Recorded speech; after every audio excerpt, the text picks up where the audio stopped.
Welcome to What is Going for new thought from the edge of Om. Each week on OMTimes flagship radio show, veteran broadcaster, author, and media consultant Sandie Sedgbeer conducts thought-provoking interviews with inspirational authors, artists, musicians, scientists, speakers, and filmmakers who are working at the point where spirituality and science meet consciousness at the very edge of Om. Here is your host, Sandie Sedgbeer. Hello. With the pandemic's devastating effects on world economy and small businesses disappearing daily, many people are wondering, how can we survive and thrive moving forward? The answer, according to this week's guest, is to open our hearts to self-love and develop prosperity consciousness.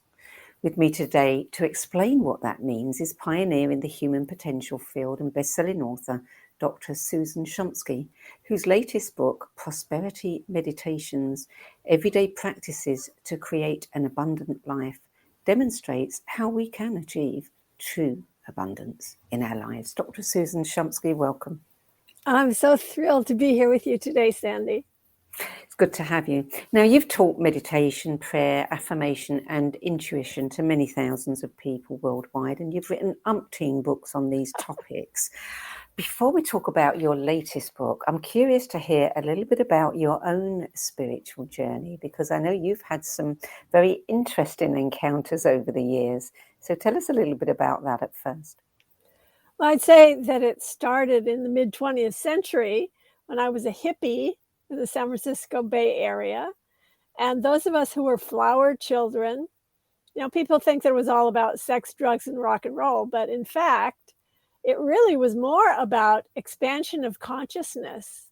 And at that time, our gurus were Timothy Leary and Richard Alpert, who later became Ram Dass. And they told us that we need to turn on, tune in, and drop out.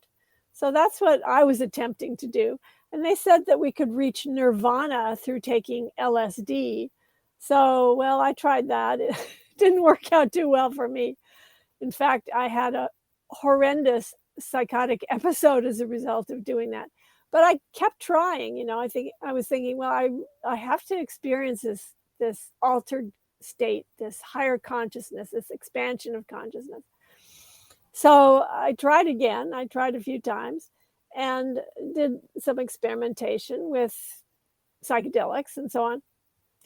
But truly what I wanted was a natural way to have the experience of higher consciousness.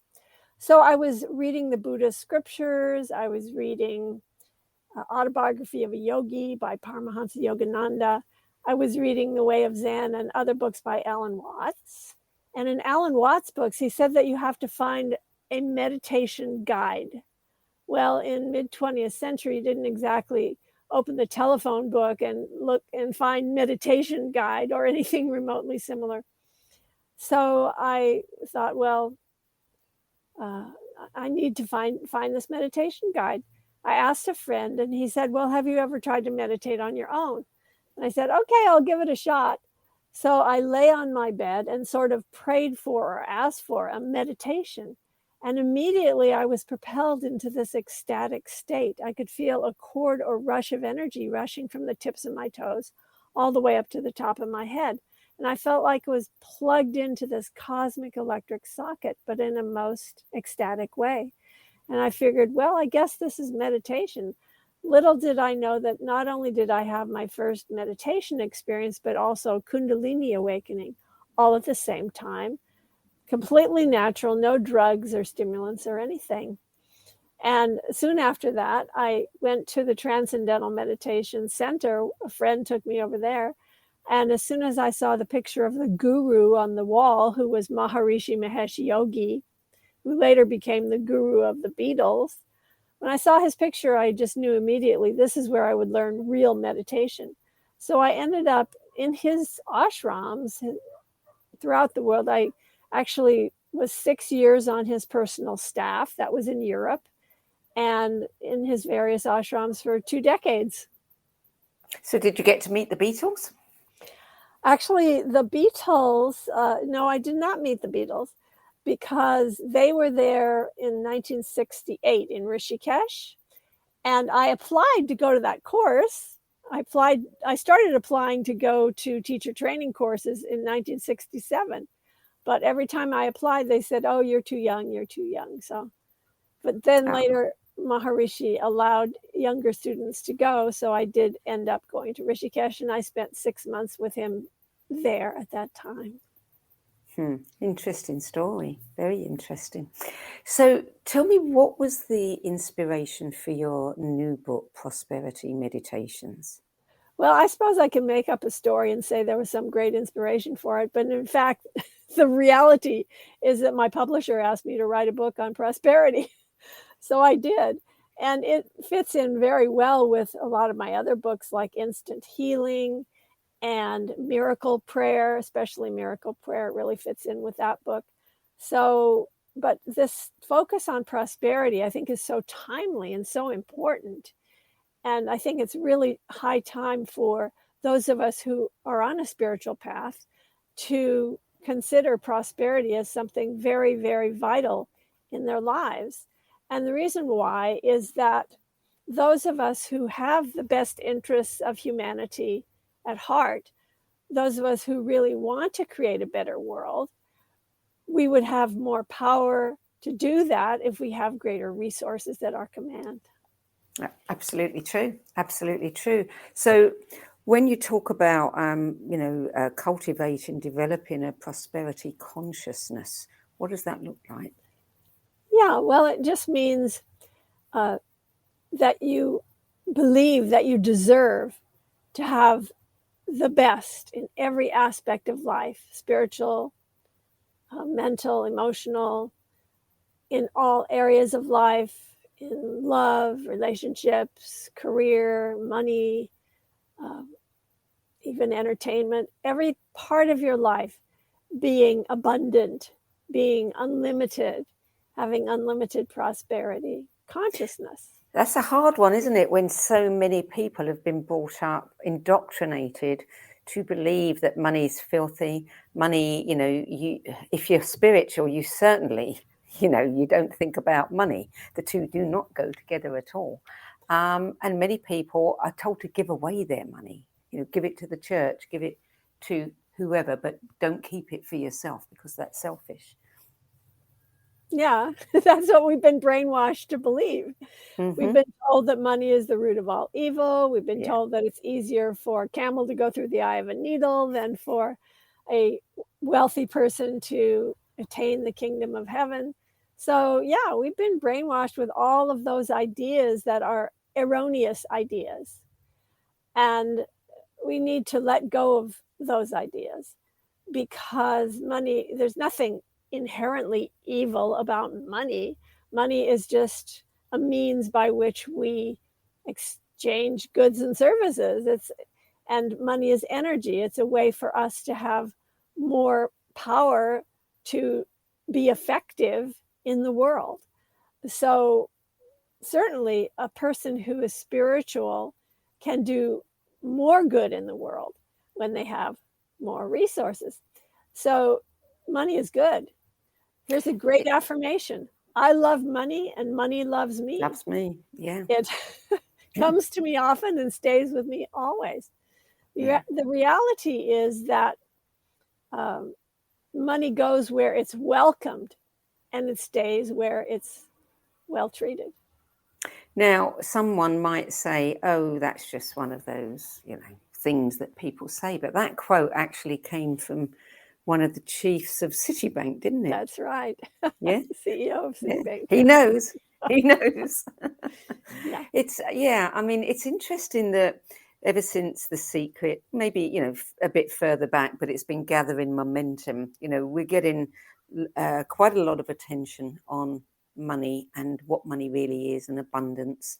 And at the same time, we're also watching the whole issue of money across the world, begin to fragment and collapse. And I wonder whether us putting our attention on a different aspect of money is actually helping the collapse of all of these old ideas that we've had around money. Well, I certainly hope that we collapse old negative ideas about money and that we embrace prosperity and abundance in all areas of life. And we really need to do that because the pandemic, unfortunately, I don't know if it was such a good idea for for the entire world to completely stop the economy for years. But, hopefully we'll recover. Hopefully things will look better in a few years. Hopefully things will get back to normal.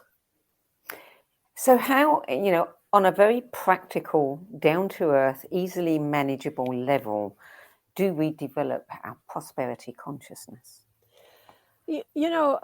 Lord Buddha once said, all that we are is the result of what we have thought. In fact, that's the very first verse of the first chapter of the Dhammapada, which is arguably the most important Buddhist scripture there is. So he says, all that we are is the result of what we have thought. And he goes on in that verse to say, if a person speaks or acts with a pure thought, then happiness follows him or her. If a person speaks or acts with an impure thought, then unhappiness follows him or her. So we are creating our own destiny and our own reality through thoughts, primarily thoughts, that's number one.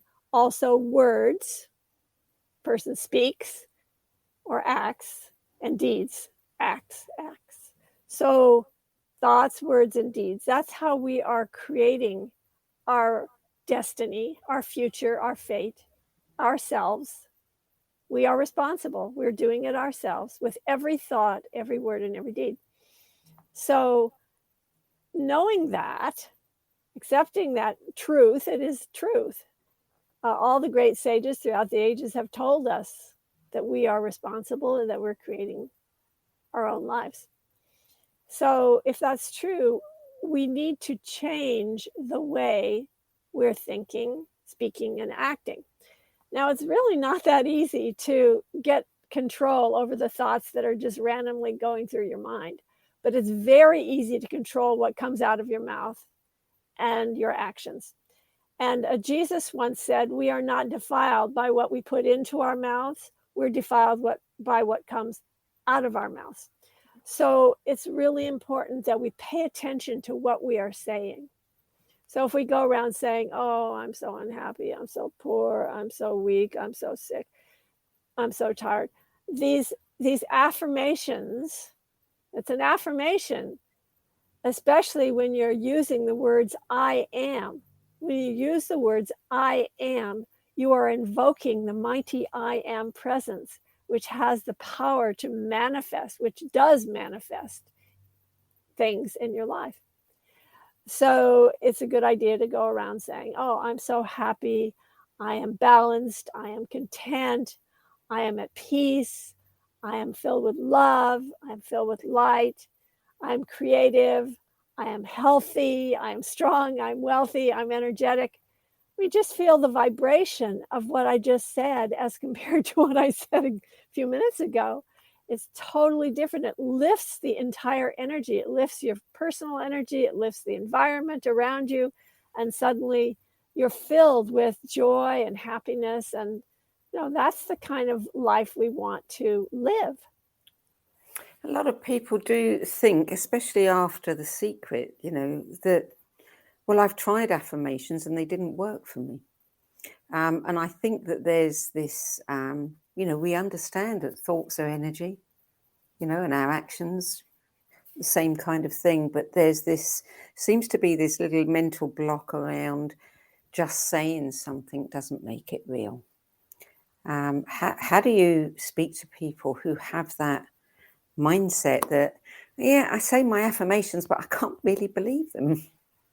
Right. So, here's a good tip.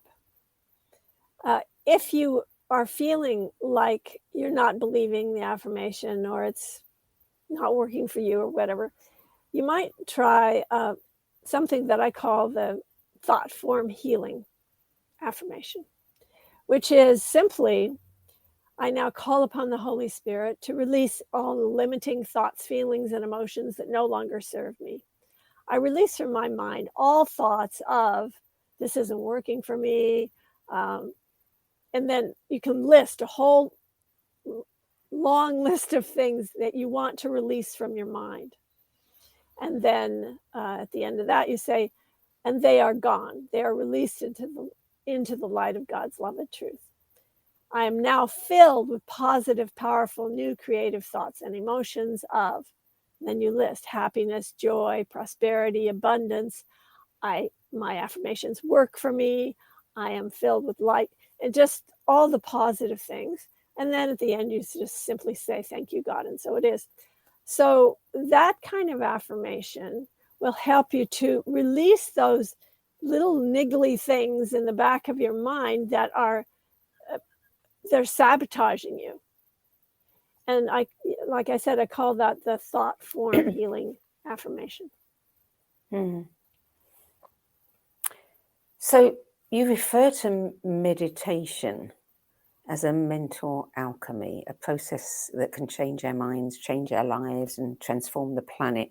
Now, do you regard meditation the same way as affirmations? Or do you regard it as something quite different? Well, affirmations are great when you want to manifest things in the outer world. And affirmations are so amazing. They work instantly. I know that some people think, oh, it doesn't work. But the reality is every time you say a positive statement, you get an instant result because it changes your mindset. It just immediately and automatically changes the way you're thinking. Meditation is a way for you to get calm and peaceful and quiet and to experience expanded, unbounded awareness. So meditation is something that's very, very beneficial for every aspect of your life. I believe that meditation is a panacea of all ills, actually, because it has such a powerful transformational effect in that it brings your entire state to well-being, mind, body, spirit, all integrated into wholeness, which is so incredibly powerful. Well, we've certainly seen from neuroscience, all the research that's been done with monks meditating, that there is, something happening in the brain. And there have been some incredible books written about meditation. Would you say the same about contemplation? Because, I've tried meditation many, many times, and I find that not so easy for me, monkey brain. But I practice contemplation, and for me, there's a difference, and contemplation is much easier than meditation. But what do you think about that? What I'd like to hear is, can you describe your practice of contemplation? What do you do when you do contemplation? I just dwell. I dwell on something.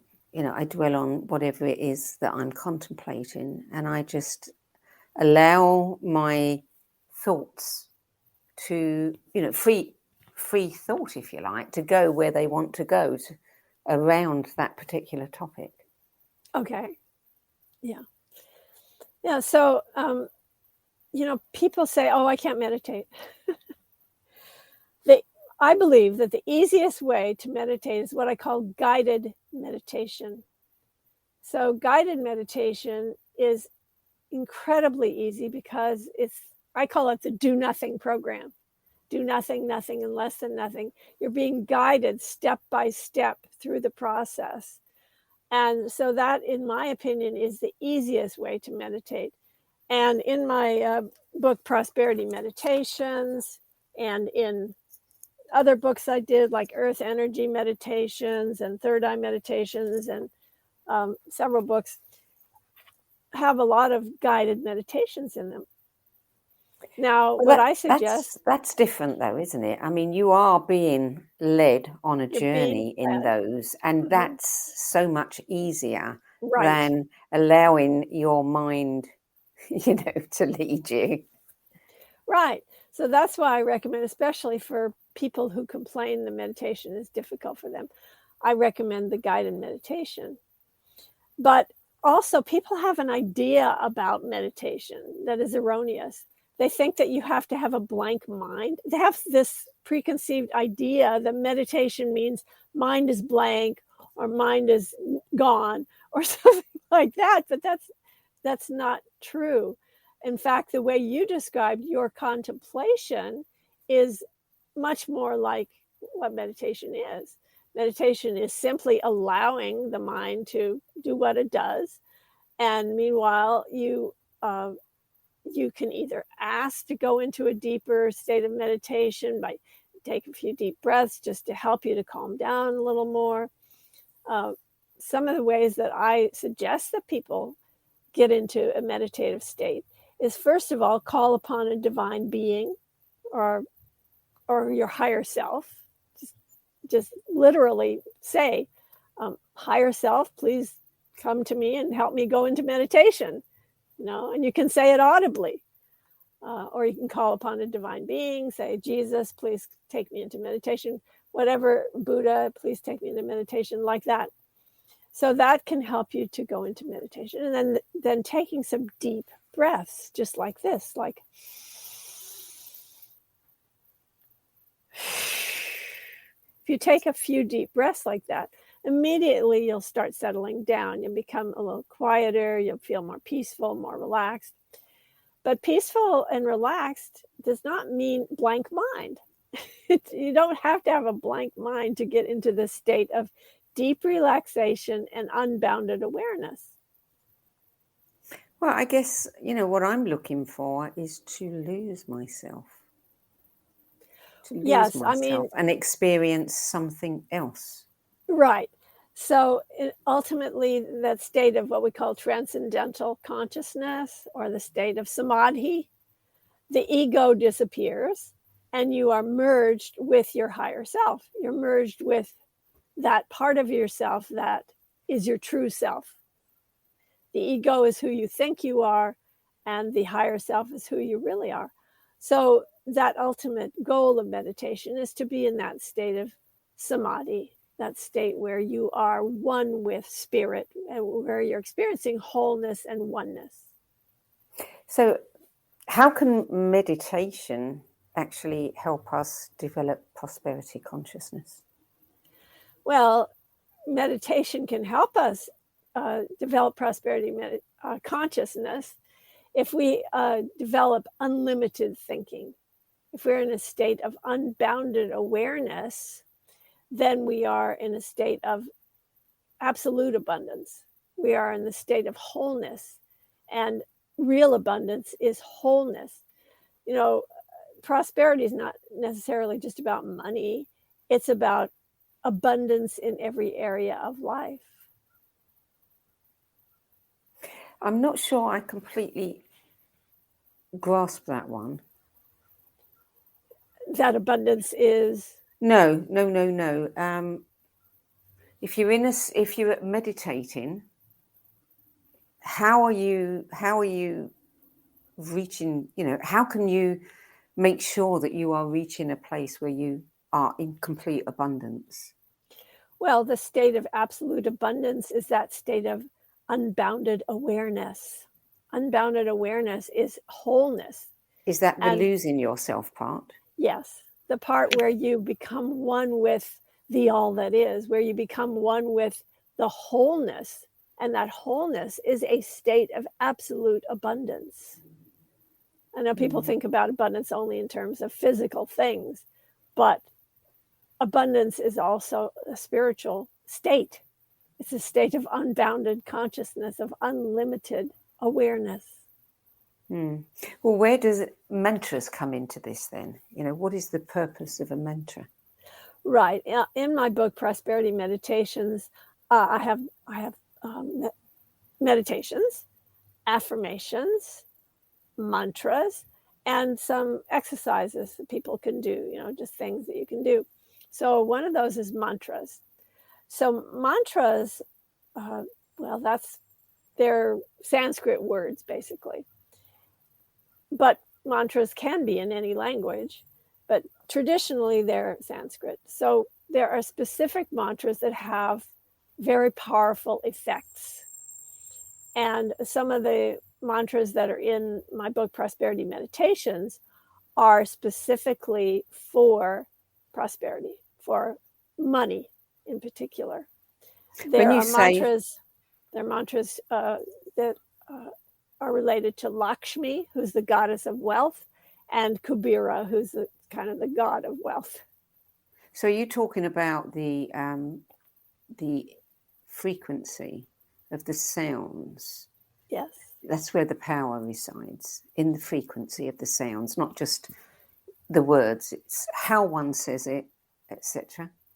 Well, it's important that, yes, that you pronounce it correctly. So in my book, Prosperity Meditations, I do send you to websites where you can listen to the proper pronunciation of mantras. So if you just picked up a book and you didn't know that there's a proper way to say it, and Right. you was just reading it from the book according to how you think it should be read, then it's not so powerful. It's not quite as powerful, no. I mean, a lot of mantras have to do with intention. So intention obviously is your most powerful tool that you have. Your most powerful gift is intention, because everything is based upon your intention and your focus of attention. And whatever you focus your mind on is what is going to grow stronger in your life. So if you're focused on creating greater abundance and prosperity in your life, you're going to create more abundance and prosperity in your life. So do you get letters from people telling you, the results of their experiences with the meditations and the mantras?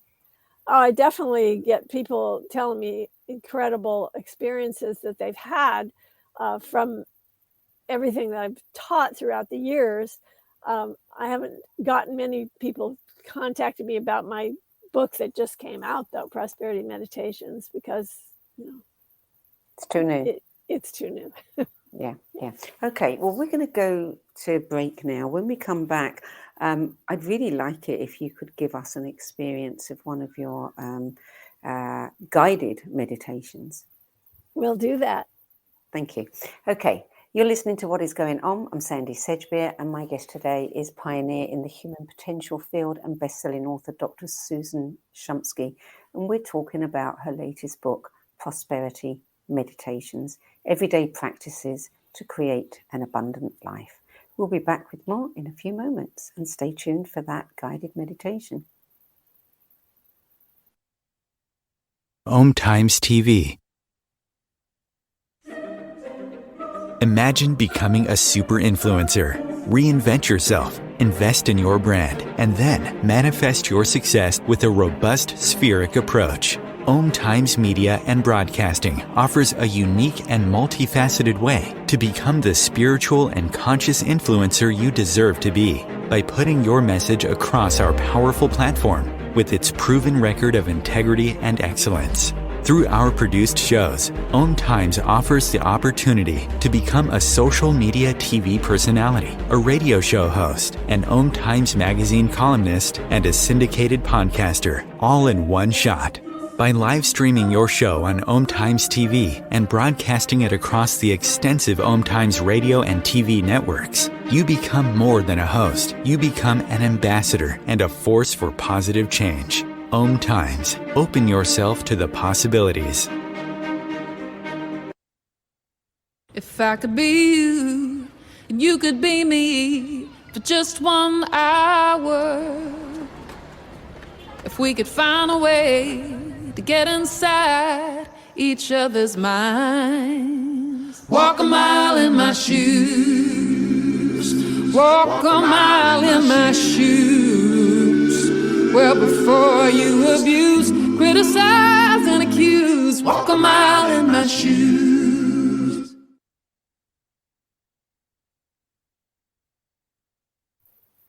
Welcome back. Dr. Susan Shumsky, before we go into this guided meditation, there's a couple of things in your book that I'd like you to just expand on a little bit. You say that you can we can uncover and precisely define our true divine plan and purpose. Tell me how we do this. Well, I do have something in the Prosperity Meditations book called the Unlimited Thinking Exercise. That's the one that you mentioned earlier. Yeah, well, yeah. I was talking about unlimited thinking because that's what we get, the state we get into when we're in deep meditation. But in my book, Prosperity Meditations, I do have several little exercises and things for people to do. And one of them is what I call the unlimited thinking exercise. So that helps people to discover their mission, their purpose, why they're here on Earth. And I think it's very important.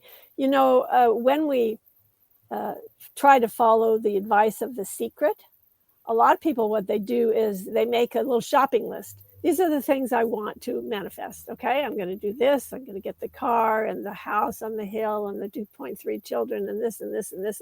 All these things I'm going to get, and this career and this. And then they get all these things and they manifest all these things by following The Secret. And then some people get very disillusioned, like, but I didn't want those things. All I have now is problems and troubles in my life I didn't have before. So I think it's very, very important that before people make their shopping list, that they first find out why they're here and what they're doing. I think it's really important to discover your true mission and your true purpose before you go out and start manifesting things, because those things might not necessarily be the best things for you. And that's one reason why I emphasize so much that people be in contact with their higher self, with the true nature of their being, so that they can find out what it is that they're here to do. So do you say it's an exercise. Is it, a number of things that we have to do in sequence, or is it a way of thinking about things that is a bit different? It's just a simple exercise that I ask people to do. I mean, we could do it right now. I don't know if we really have time for it, though. That's the problem. Is it a long one? Well, yeah, it's something that you have to write a list. Okay. No, we probably don't have time for that. I think people would rather have the guided meditation. Yeah. Why don't we go ahead with that one now? Great. So we'll do the guided meditation now. And I call this the miracle-making visualization, and I'm just right out of this book here. So the reality is that whatever you place your attention on grows stronger in your life. So rather than thinking about what you do not want, spend time thinking about what you do want. And to focus thoughts that bring positive change and abundance, practice this visualization and then take concrete action. It's very important that we don't just sit around at home visualizing and meditating things. If you want to get things done, you have to make a firm and final decision about that thing and make it happen. I've always been, ever since I was a child, that's the way I've always lived my life, is that if I want to manifest something, I simply make an absolute choice, a decision. And then I just doggedly go after it, determined, persevering with great resolve, and make it happen. So this little meditation can help us, this visualization can help us to manifest things in our lives that we want to manifest. So what I'd like you to do now is just close your eyes and just keep your eyes closed until I tell you to open them. So just let's take a big deep breath together. Breathe in and let it go. Let's take a big deep breath of divine love. Breathe in and let it all go. And a big deep breath of inner peace. Breathe in and relax. Peace, peace, be still. Be still and be at peace. Perfect peace, perfect peace, perfect peace. Be still and be at peace. All things are created from formless thought stuff, which in its primal state permeates and fills the entire cosmos. By repeatedly projecting an imagined thought into this formless substance, it manifests physically. Now visualize this formless substance as a blank movie screen in your mind's eye. When you frequently imprint a crystal clear picture, photo, or movie image of a goal upon your mental screen, it materializes in physical form. Now begin to form a single, clear, definite mental image of one goal that you wish to attain, one that aligns with your true purpose. Focus solely on the idea or vision of that goal. Identify it as a precise picture or movie. Allow that idea to fully take shape and consume you. Take a few moments to hold a mental image of it. Then place it upon your movie screen and watch it play out.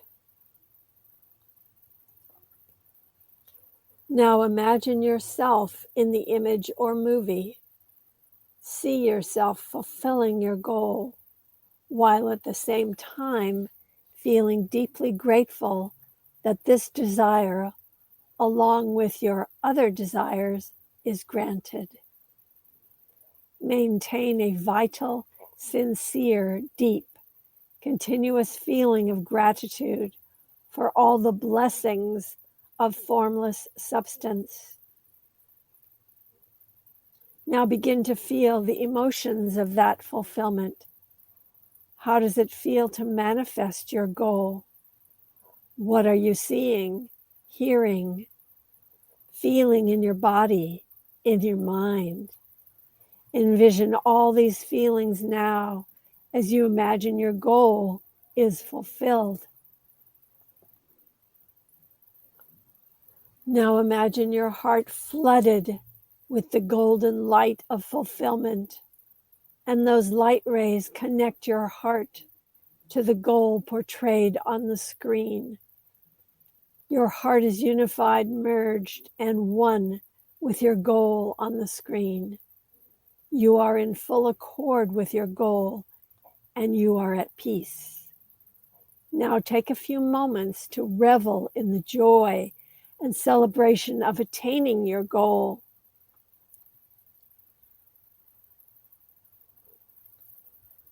Whenever you can take a moment, spend time contemplating your vision and give earnest thanksgiving that your goal is achieved.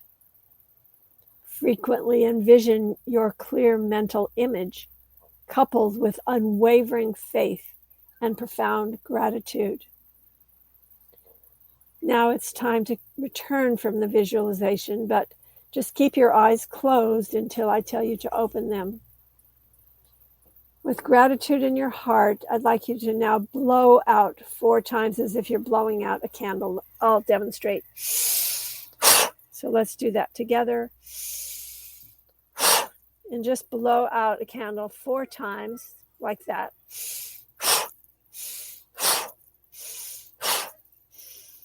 And then come all the way out to inward and outward balance and open your eyes. Open your eyes, and if you don't feel like opening your eyes, blow out more candles and then open your eyes. And just repeat after me. I am alert. I am very alert. I am awake. I am very awake. I am inwardly and outwardly balanced. I am in control. I am the only authority in my life. I am divinely protected, by the light of my being. Thank you, God, and so it is.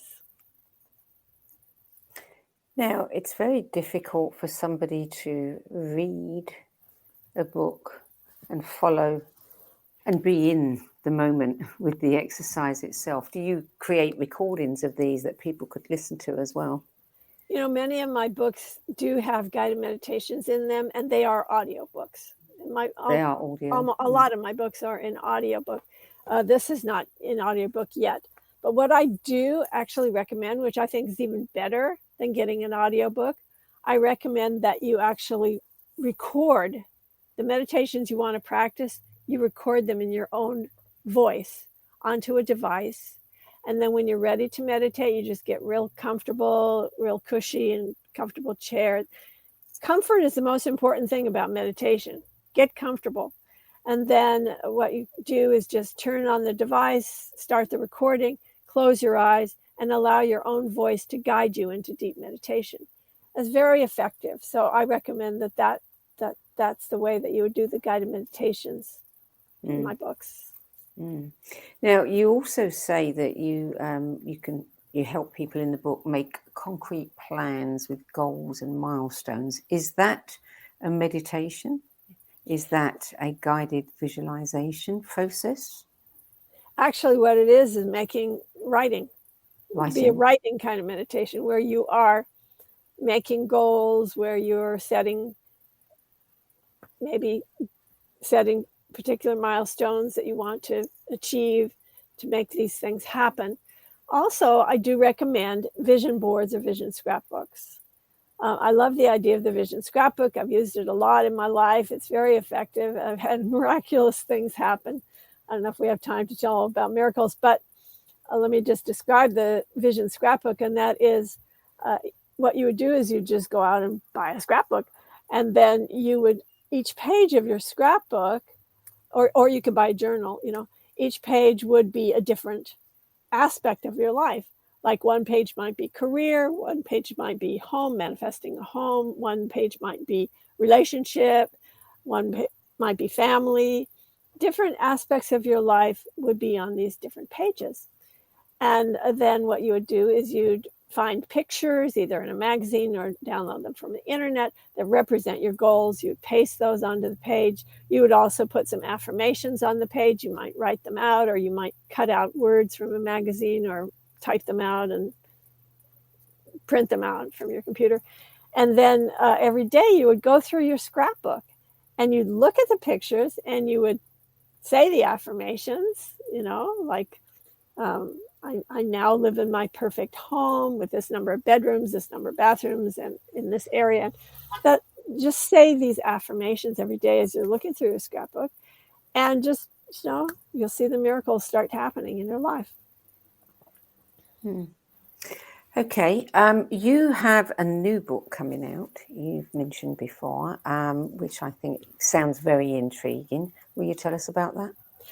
My new book that'll be coming out in October, I hope, is called The Inner Light, How India Influenced the Beatles. Yeah, I wrote another book about the Beatles, which is this memoir that I wrote, Maharishi and Me, Seeking Enlightenment with the Beatles Guru. But this latest book is just about the Beatles. That one was a memoir about my life with Maharishi. But this new one it's a fascinating book. And a lot of the famous Beatles authors have read it and they're like, oh my gosh, this is so interesting. This is fascinating. I love this book. So what is it specifically that you're sharing in that book? Yeah, what the book is about is the Indian influence that was in the Beatles' music, not only as Beatles, but also their solo careers. And how it was incredibly influenced by Indian music, Indian musicians, Indian musical instruments, and also the spirituality of India. They studied with Maharishi Mahesh Yogi, and also were into the Hare Krishna, the ISKCON, the International Society for Krishna Consciousness. So it's all covered, and it's covered through songs.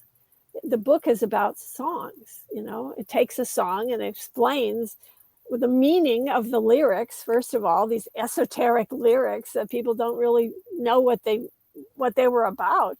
Songs you've heard your whole life, like who was Bungalow Bill, who was Prudence, who was the Fool on the Hill, so many songs that we've heard and we don't know what they mean, and it explains all of that in the book. And also the book is filled with QR codes and a lot of photos too. Yeah, I mean, we all know the influence that it had on George Harrison, and he, that was the most overt example. But I guess people don't think about the other Beatles. Do you still see echoes of that in the music that Paul McCartney is creating now? Well, Paul was not really into Indian spirituality as much as John and George. But yeah, he has. He was in India with Maharishi. He has only ever had really positive feelings about transcendental meditation. He visited Maharishi when in the 1980s, and went to Holland to visit him with his daughter Stella. And he has written some songs with Indian influences. One he even played a sitar on, and he wrote a song called "Riding into Jaipur," which he wrote when he was in India. So yeah, there are some Indian influences. And he also wrote a song called "Cosmically Conscious," which is about transcendental meditation, basically. Yeah, it's very interesting in the movie Living in a Material World, about George Harrison's life and how deeply that experience influenced him and everything he did thereafter. Did you have to do an awful lot of research on this one into the meanings of those terms? It was a tremendous amount of research that I did for that book because I had to get everything correct. But as far as interpreting the lyrics, I already knew the interpretation of the lyrics because, I was with Maharishi for 2 decades. Yeah. So that was easy for me to write the lyrics interpretations. But also I had to quote the Beatles. I had to quote their own interpretations of the lyrics. So that was research. It was a lot of research. So while you were doing that research, did you learn something new that blew your mind at all? Oh, yeah, I learned a lot new. And one thing that was really surprised me was how much respect I gained about Prabhupada, Bhaktivedanta Swami, who has founded ISKCON, the International Society for Krishna Consciousness. How much respect I gained for him and for his followers like Guru Das and Shyama Sundar and Malati Devi and all these people that were with George Harrison and that really influenced George Harrison. And I'm so glad that they actually helped me. Guru Das especially helped me a lot with the book. So I learned so much. It was a fascinating thing to write. I loved writing that book. When you look back over your life and the years that you spent with Maharishi, what are the biggest takeaways from those experiences for you? For me, I mean, I learned so many things when I was with Maharishi. Really learned how to meditate. I mean, became a master at meditation. Obviously, that was what he was teaching, was transcendental meditation. But also because I worked on his staff, that was a huge transformation in my life to work with him that way. Being in an ashram with a spiritual master from India is a very different experience for a Westerner to go through that, which is kind of I call it ego surgery. I call it a way for your ego to disappear and your true higher self to come to the forefront. So I actually call it open ego surgery. So that's sort of what I went through being with Maharishi. It's very common, when we people are very famous to then start, throwing stones at them. And there was a kickback. The Maharishi was accused of using the Beatles, to spread the word. Everybody uses everybody to spread their word, don't they? But were you there at that time? And that must have been a challenging time for those who knew the Maharishi and were deeply, enmeshed in his work to hear all the bad press. Yeah, I mean, there was bad press about Maharishi. There's still bad press about Maharishi, actually. Especially people think that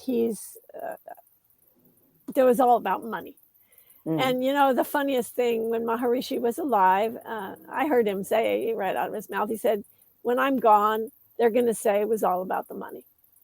And that's exactly what happened.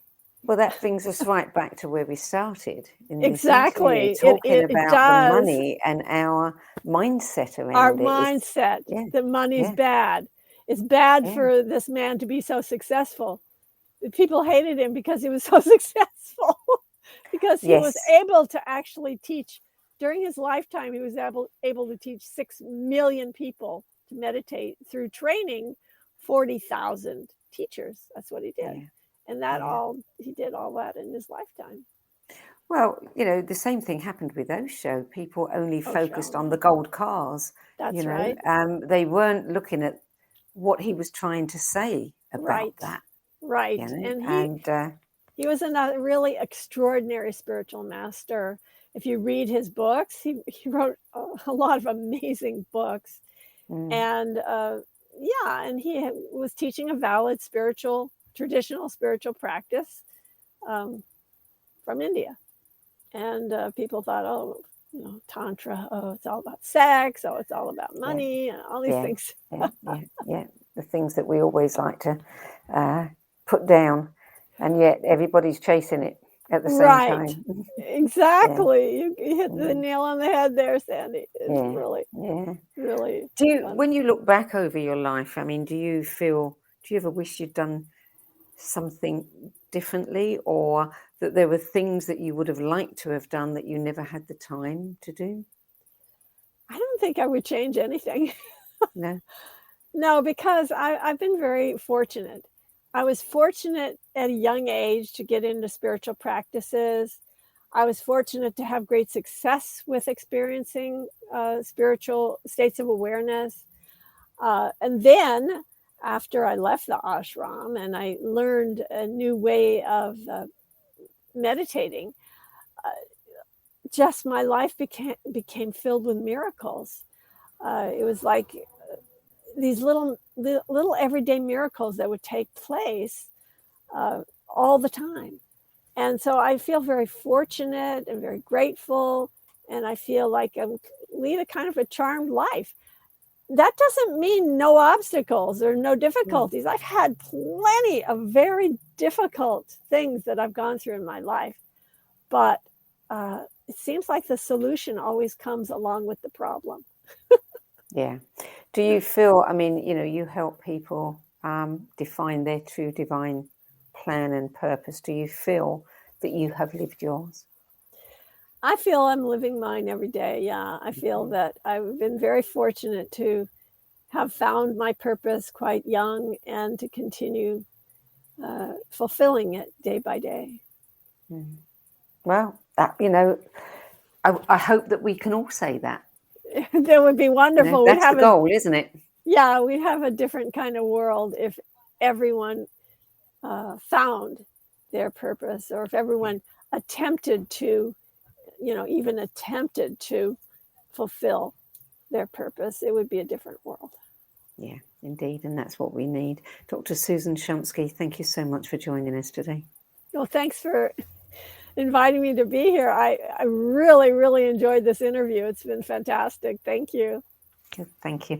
Prosperity Meditations, Everyday Practices to Create an Abundant Life by Susan Shumsky is published by Hampton Roads. And for more information about Dr. Shumsky's books and work and her events, visit drsusan.org. and divinetravels.com. We didn't get to speak about that. That brings us to the end of this week's show. I'm Sandie Sedgbeer, and I'll be back at the same time next week with another edition of What is Going On. Till then, it's goodbye from me.